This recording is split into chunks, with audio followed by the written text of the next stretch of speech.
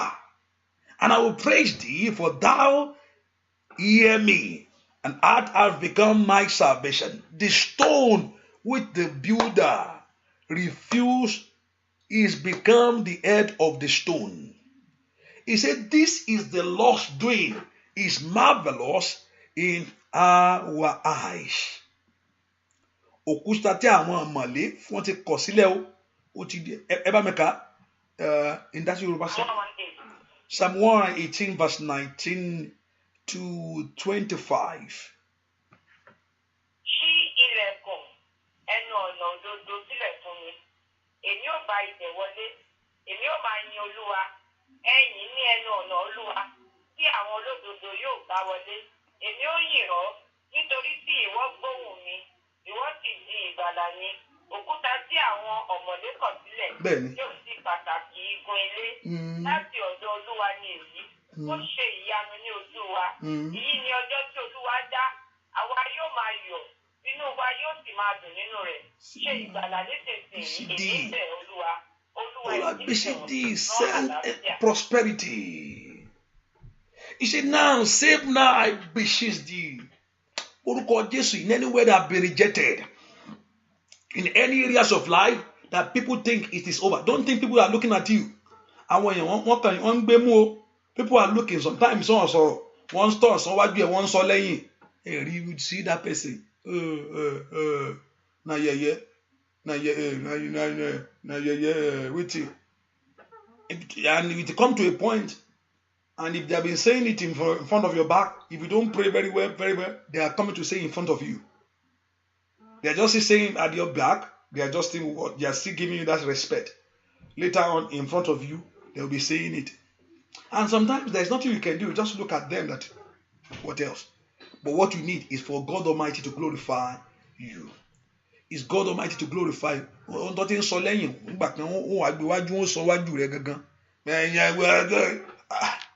Ó porúkọ Jésù, mẹ́ka pálí prado tó tayà.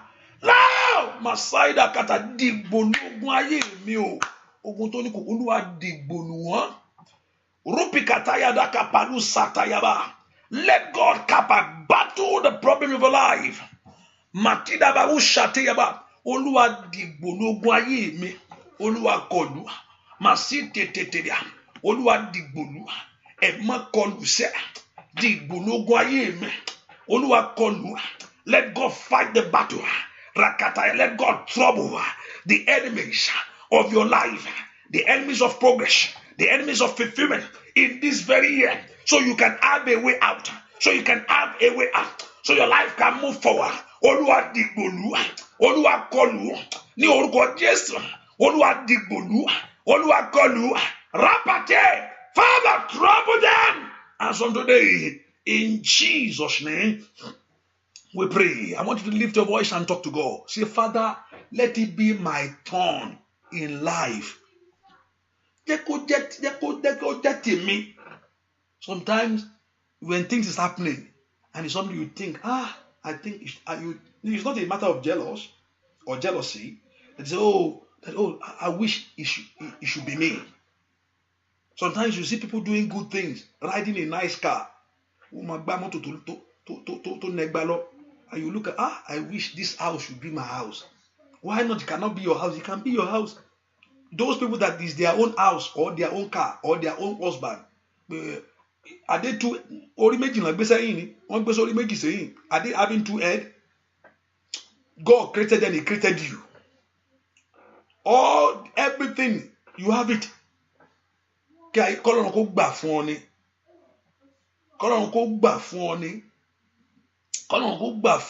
time, oh God, each time, shake. Let it be my turn to give birth to a child. Let it be my turn to dance at the altar. Some people are doing it today. There's a lot of wedding today that people are celebrating. A lot of ceremony that people are celebrating. A lot of them. Some people just got a breakthrough. Wọ́n ṣe ní ìyanu ní ìyanu ṣe jẹ́ náà. Ó wá jẹ́ pé kó má kàn ọwọ́ náà. Lord, let it be my turn. You thank Lord, I thank you for you are doing it for those people.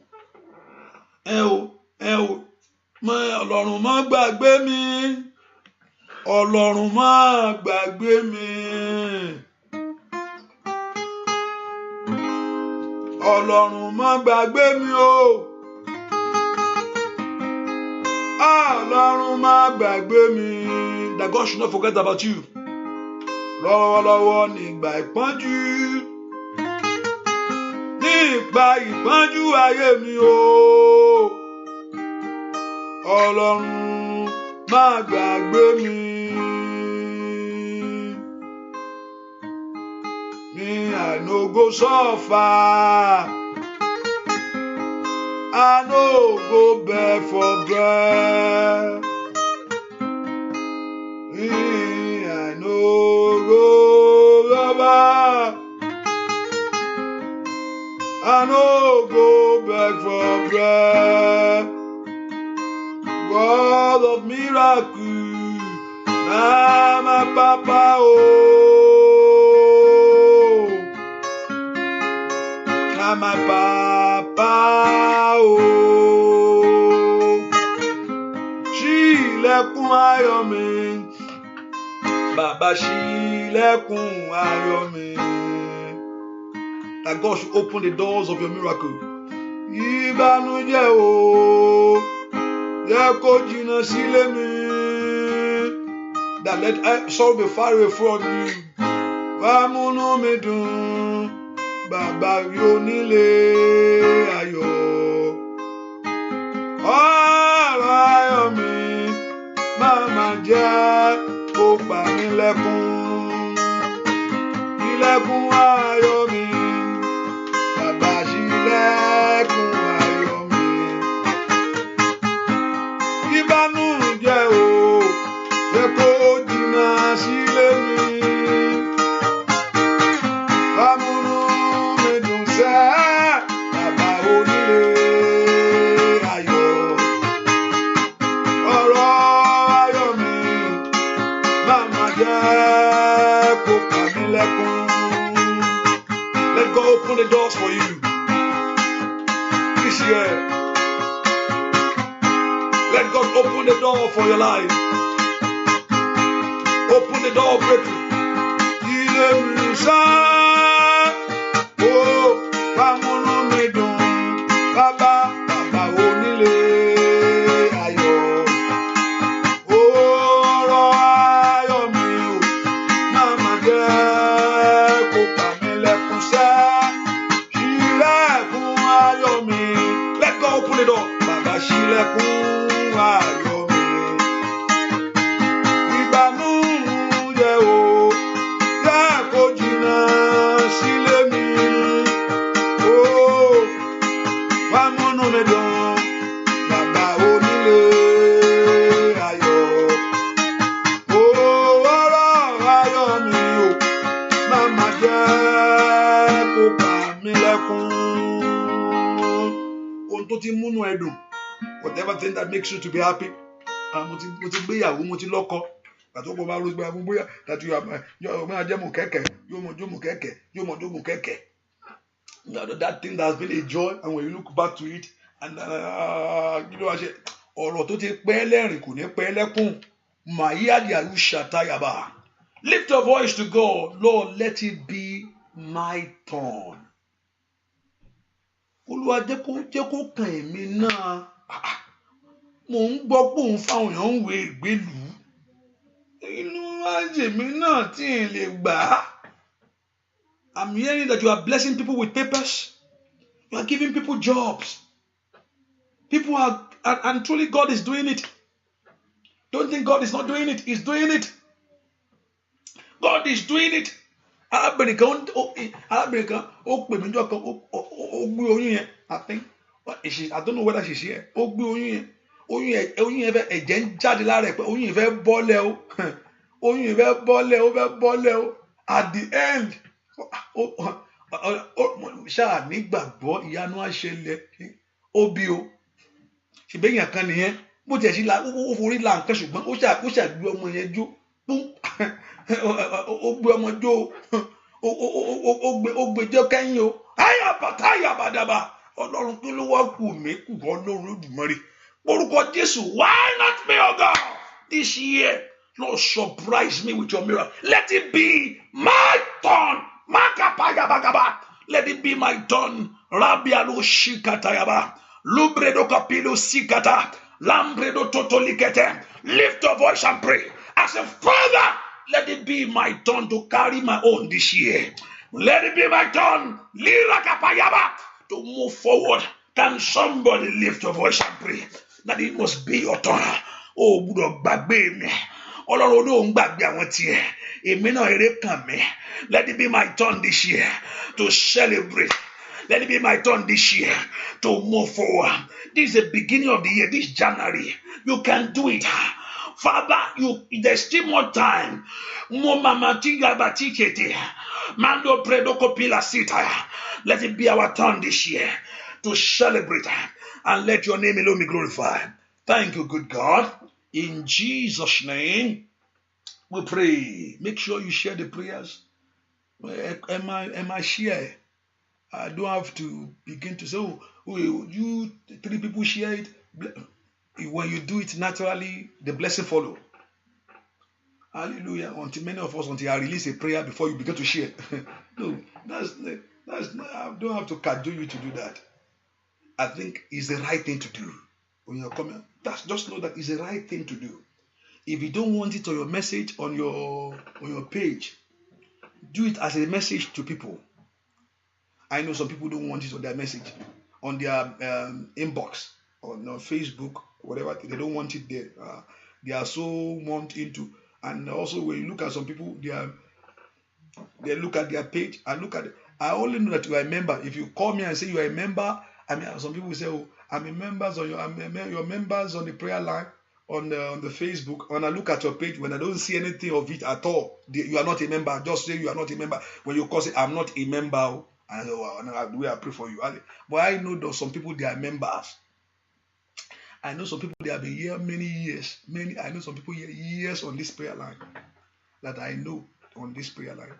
Years, not 1 year, not 2 years, not 3 years, not 4 years. That I myself know them personally.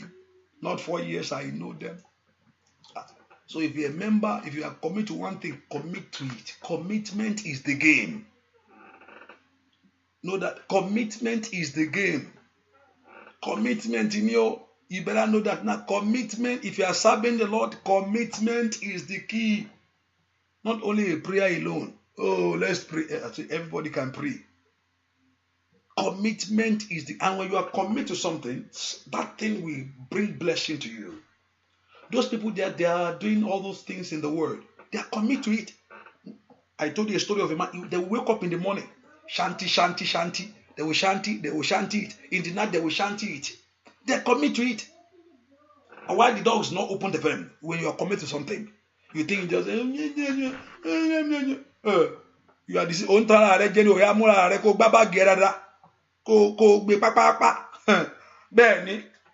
the commitment is the game. Commitment is the rules of the game. Not jumping around jumping jumping around coalition kaka. You don't know that God also will set you up for something great. The Lord will set you up for something great when your time. That's why you need to pray that God will bring your time. And also the God will bring your prophet your way. I can't I can't say that. Yes, that's why you need to pray hard and pray hard. When the time comes, my belief, amen to me. This is what I believe. Let me put it. There's nothing bad that should go on the prophet. There's nothing bad. Or you come to me, there's nothing bad in that. But I always believe that it's just I just know learning. Just when which is okay. There's nothing bad sometimes. That's why he set the man of God to be there. But what I believe, you yourself, you must pray to a point in life that God will send your own to you. You have to pray. When God send it, one word will destroy that thing. One word from that. When the time set, Anna, she's been there. But God sent Eli that very day, and she look at her and a word by this time next year, and that finish everything. Remember, she has been praying, pouring her heart before the prophet show up. I believe she's not the only one there. The Lord must redirect the step of Eli towards her for him to locate her. Why are you? What are you doing there? No, I'm not drunk, my papa. No. And he said, oh, I'm pouring my heart to God. Oh, and you look at it, say, this time next year, and that's dissolve everything. Commitment is the game. Commitment is the game. Be committed to the work of God. Be committed to the things of God. That's the game. If you are in any place in life, even if you're on this prayer line, commit to it. If you are your church, commit to it. Your church where you worship, commit to the place. What are you doing? I was listening to two people. He says some people will say, I'm a member. Some people say, I attend. There's two different between I'm a member and I attend this place. You see some people, I attend this church. They are not committed to the church. They attend the place. One body. But some people will tell you, I'm a member. Member means I'm there. I'm part of the place. See the different things of that? The member and I attend. I attend this place. But change your mindset. Sometimes we pray, but we don't know what God wants us to do. When you know what God wants us to do, you will get what you want in life. It's not that you are not praying, but begin to do the right thing so you can get the right thing from God. It's not that you pray, you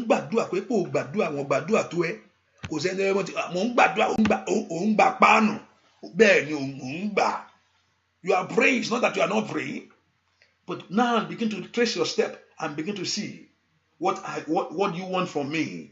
What do you want me to do? And you begin to do what God wants from you, and you get what you want. You do what you want God want from you. You do what God wants from you, and you get what you want. It's a give and take. It's a two-way thing, not one way. It's a two-way thing, not one way. Many of us, we think it's one-way thing. It's a two-way. Ni ọ̀nà méjì ni o. Kò ń ṣọ̀nà kan. Give to you. Serve, he bless you. Honor, he honor you. Kaya babo shakata yaba. Repelu setaya. I stand before Jehovah God and I decree. Mo pàṣẹ lónìí. Gbogbo ìdààmú rẹ àti wàhálà rẹ. Lumpredo kataya babo shata. Let it come to an end in Jesus' name.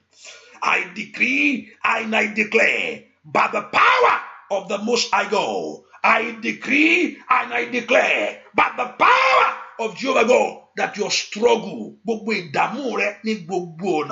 let it come to an end. I decree that you are free from it. Your life is free. You are free from shame. You are free from disappointment. In the name of Jesus. May God honor his word in your life. May God honor his word in your home. May God honor his word. May God honor his word in every area of your life. God, in the blessing of this Jehovah God, let God that is too much show up in your life, show up in your situation, and let his name alone be praised. Father, we bless this oil. As from tomorrow, when you are coming, you better have the oil with you. If you are going to work, you don't have to carry oil all around. Don't worry. Get it, bless it at least once a day. Make sure I pray upon the oil. And remember, tomorrow you are blessing the oil. You are decreeing over in front of your house the first day of the week and the last day of the week. And as you are beginning to do that, begin to take note. Begin to take note. Begin to take note. Begin to take note. Something that's going to happen to you. Begin to see it. Begin to see it. Ọ̀rọ̀ àṣẹ ni. Tó ọ̀rọ̀ àṣẹ bá jáde, ìyanu jáde pẹ̀lú ẹ̀. Ọ̀rọ̀ àṣẹ is the word of authority. Repelu zagapilu sikete. Manunde abredoko paulu zitede. Lambredo, I decree that you will receive your permanent healing, total healing in every areas of life. May God lift you up. That oil is blessed. That water is blessed. That oil is blessed. That water is blessed. That oil is blessed. That water is blessed. That oil is blessed. You are blessed. Thank you, Holy Ghost. In Jesus' name, we pray. Amen. Hallelujah. As we're coming, we're going to work on these things: fruit, oil, water, the work of your hand, handkerchief, and what did I mention again? Handkerchief, oil, water, fruit, oil, handkerchief. As you're going to get it, it's not too much. Just don't lay it. Just one night, a day when God said work on this, I work on it, and we're going to do this. And remember, put in mind 3 days. 3 days is still coming up. 3 days in this prayer. Remember, 3 days. I probably do the 3 days in the middle of the or before we free. I told us we do 40. If we don't do 40, we do 3 days dry fasting. 3 days no food. And so we know the Lord Jehovah God will bless you. Hallelujah. God bless you. So I will share the grace. There's no more prayer tonight. See you tomorrow. Tomorrow's schedule is 3 o'clock English section, 5 o'clock Yoruba section, and 6 o'clock just like this. That's scheduled for tomorrow. And we're back on Sunday again. And on Sunday night, those in London, may God help you. May God strengthen you. Hallelujah. If you see me, if you don't see me, just believe God that you meet me by 6 o'clock in the morning. If I show up, let me use 2 words. If I show up by 6 o'clock tomorrow night, around 1 o'clock, praise the Lord. If you don't, God bless us. Hallelujah. God bless you. Hallelujah. God bless you. Hallelujah.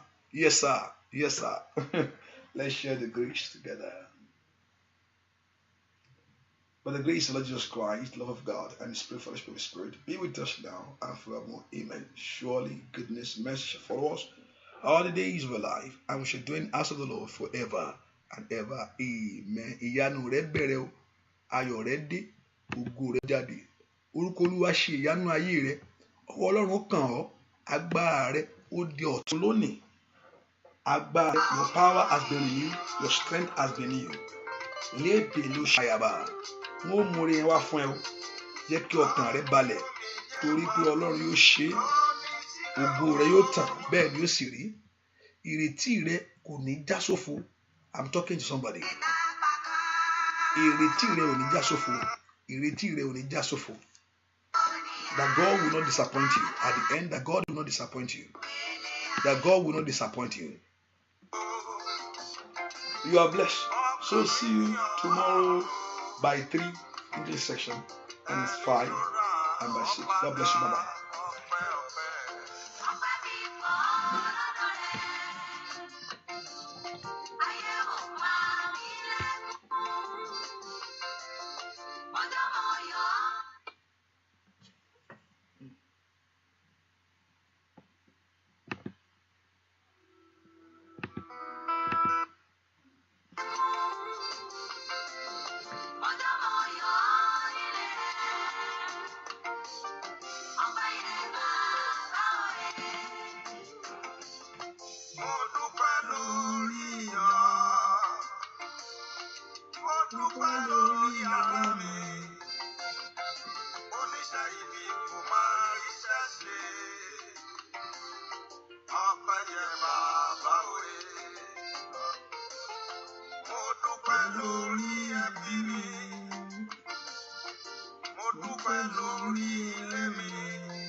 Baba.